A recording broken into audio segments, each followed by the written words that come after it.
90 वर्ष के ज़ईफ़ आदमी के पास कोई पैसा नहीं था।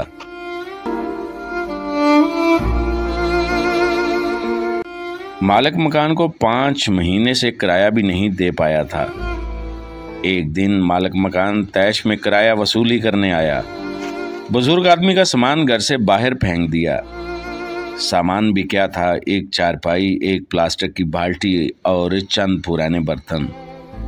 पैराना साली में मुब्तला शख्स बेचारगी की भरपूर तस्वीर बने फुटपाथ पर बैठा था। अहमदाबाद शहर के आम से मोहल्ले का वाक़या है। मोहल्ले वाले मिलजुल कर मालिक मकान के पास गए, इल्तिजा की कि इस बूढ़े आदमी को वापस घर में रहने की इजाज़त दे दीजिए, क्योंकि इसका कोई वाली वारिस नहीं है। 2 माह में अपना पूरा किराया कहीं न कहीं से उधार पकड़कर अदा कर देगा।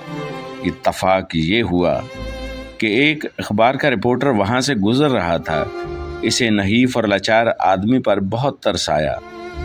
तमाम मामला की तस्वीर खींची, एडिटर के पास गया कि कैसे आज एक मफलूकुल हाल बूढ़े शख्स को घर से निकाला गया, और फिर मोहल्लेदारों ने बीच में पड़कर 2 माह का वक्त लेकर दिया है। एडिटर ने बुजुर्ग शख्स की तस्वीर देखी तो चौंक उठा। रिपोर्टर से पूछा, क्या तुम इस शख्स को जानते हो? रिपोर्टर हंसने लगा कि एडिटर साहब, इस बाबे में कौन सी ऐसी गैर मामूली बात है कि कोई भी इस पर तवज्जो दे। इसे तो मोहल्ले वाले भी नहीं जानते। एक वक्त का खाना खाता है, बर्तन भी खुद धोता है, मामूली से घर में झाड़ पोछा भी खुद लगाता है। इसको किसने जानना है? एडिटर ने हद दर्जा संजीदगी से रिपोर्टर को कहा कि ये हिंदुस्तान का 2 मरतबा वजीर आज़म रह चुका है और इसका नाम गुलज़ारी लाल नंदा है। रिपोर्टर का मुंह हैरत से खुले का खुला रह गया। हिंदुस्तान का वजीर आज़म और इस बदहाली में। खैर, अगले दिन अखबार छपा तो क़यामत आ गई। लोगों को मालूम हुआ कि ये आजिज़ सा बूढ़ा हिंदुस्तान का 2 बार वजीर आज़म रह चुका है।